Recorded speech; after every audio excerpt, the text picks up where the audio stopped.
I very precisely remember the moment when my doctor told me that the anxiety medication is just something that I'm going to have to take for the rest of my life. Lexapro and I are married. We are going to be together forever.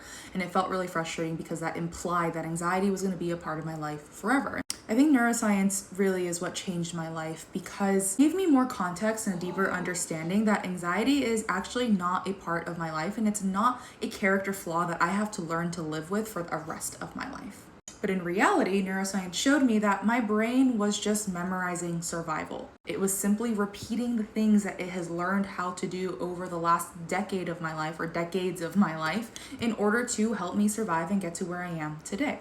Neuroscience shows us that our body will actually get addicted to these emotional states that are the most familiar. And so for my body, the most familiar states meant chaos, conflict, and rejection.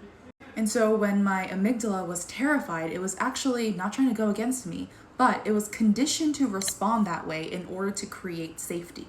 Because remember, the nervous system craves familiarity. Familiarity equates to safety. Safety, the perceived, felt sense of safety, is very different to what our brain perceives as safety.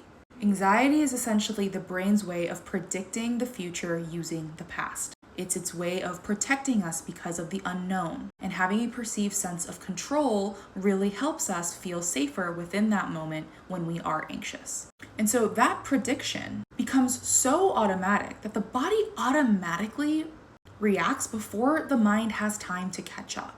Our repeated thoughts, actions, and beliefs literally strengthen the same neural pathways. And so you can imagine if you're not doing any active inquiry work, you're continuously repeating the cycle over and over again and then blaming yourself for the healing work not happening.